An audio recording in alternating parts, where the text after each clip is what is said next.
আসসালামু আলাইকুম প্রিয় গাইস, সবাই কেমন আছেন? আশা করি সবাই ভালো আছেন। আল্লাহর রহমতে আপনাদের দোয়ায় আমিও অনেক অনেক ভালো আছি। আমি সাথে ছিলাম রোজা, আবারও নতুন গল্প নিয়ে চলে আসলাম আপনাদের মাঝে। আমার সামনে দেখতে পাচ্ছেন অনেকগুলো সাদা সাদা মুরগি। আপনারা তো বুঝতেই পারছেন এগুলো হচ্ছে ব্রয়লারের মুরগি। তো ব্রয়লার মুরগি অনেকেই পছন্দ করে, অনেকেই পছন্দ করে না। অবশ্য বর্তমান আমিও কিন্তু পছন্দ করি না, আমিও খাই না। তবে ছোটবেলা থেকে ব্রয়লার খেয়ে কিন্তু ব্রয়লারের মতো হয়ে গেছি।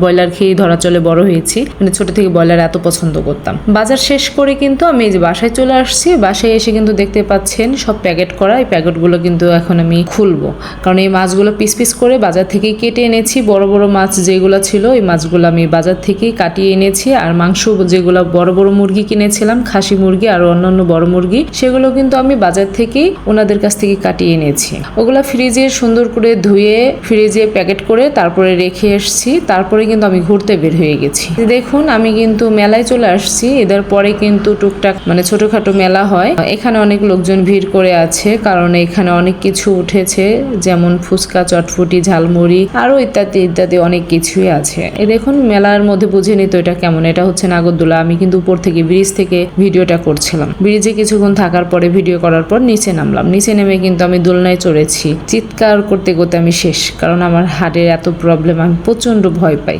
যাই হোক মেলা থেকে ঘুরে ঘুরে আসলাম। এই ইলিশ মাছটা যে রান্না করা দেখছেন, ঝোল ঝোল, সবাই কিন্তু ইলিশ মাছ ভাজা খায়, আর আমি কিন্তু এই ইলিশ মাছটা ভুনা করেছি, আলু দিয়ে ঝোল করেছি। এটা কিন্তু পয়লা বৈশাখের দিন ছিল। তো পয়লা বৈশাখের দিন কিন্তু আমি কোনো অ্যারেঞ্জমেন্ট কোনো কিছুই করি নাই, কোনো প্ল্যান প্রোগ্রামও করি নাই, কোথাও ঘুরতেও যাইনি। বাসার মধ্যে জাস্ট ইলিশ মাছ রান্না করেছিলাম, এমনি বাসার মধ্যে খাওয়া দাওয়া। কিন্তু আছে না পয়লা বৈশাখে মানুষ ঘুরতে যায়, সাজুগুজু করে, অনেক প্রিপারেশন করে, ওরকম কোনো কিছুই করা হয়নি। আসলে মনেই ছিল না আমার যে পয়লা বৈশাখ, ওটা ভুলে গেছিলাম। যাই হোক, আর যে ডাটা দেখলেন অনেক সুন্দর শাকগুলো, ডাটার বাগান থেকে কিন্তু আমি অনেকগুলো ডাটা নিয়েছি। এই ডাটাগুলো দিয়ে মাছ চচ্চড়ি করেছি, ডাল দিয়ে চচ্চড়ি করে আপনারা খাবেন। ডাটা দিয়ে আলু দিয়ে ডাল চচ্চড়ি এত টেস্ট, অনেক টেস্ট।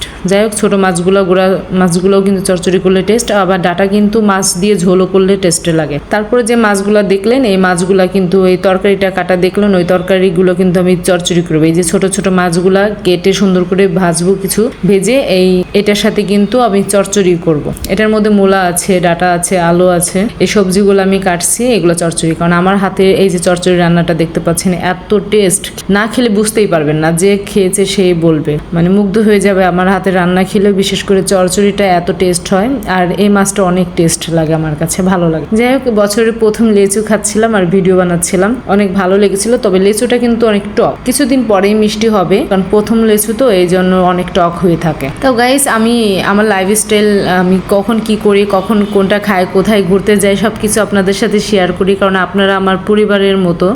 আপনাদেরকে আমি নিজের পরিবারই ভাবি, যে কারণে আর কি আপনারা আমাকে সাপোর্ট করেন, ভালোবাসেন, আমিও আপনাদেরকে ভালোবাসি। বিধায় আমি কখন কি করি, আমার সবকিছু আপনাদের সাথে শেয়ার করি, তুলে ধরি। এই যে দেখুন আবার ঘুরতে চলে আসছি, কিন্তু সেই জায়গাটায়। এখন কিন্তু অত বড় মেলা ছিল না, এই সামান্য মনে করেন পেড়া মাখানো খাচ্ছিলাম আর ফুচকা খাচ্ছিলাম, ঝালমুড়ি খাচ্ছিলাম, তারপরে হচ্ছে লেবুর শরবত, ওইটা আমার কাছে খুবই টেস্ট লাগে, শরবতটা খেয়েছিলাম। আর ওইখানেই কিন্তু যেখানে মেলায় ঘুরতে গেছিলাম, ঈদের পর পর অনেক লোক ভিড় করা ছিল, এখন কিন্তু লোকজন কম। বাসায় চলে আসলাম। বাসায় ভাবলাম যে পটলগুলো ভেজে রান্না করি, তো খুবই টেস্ট লাগে আমার পটল ভাজা, ডাল, আলু ভর্তা, ডিম ভাজা, খুবই টেস্ট লাগে। আপনাদের কাছে কেমন লাগে অবশ্যই কমেন্ট করে জানাবেন। তো সবাই সুস্থ থাকবেন, ভালো থাকবেন, আল্লাহ হাফেজ। আবার আপনাদের সামনে হাজির হব নতুন কোনো ভিডিও নিয়ে। তো আজকে এই পর্যন্তই। সবাই সুস্থ থাকুন, ভালো থাকুন, নিজের প্রতি খেয়াল রাখুন। আবারও দেখা হবে। Bye bye.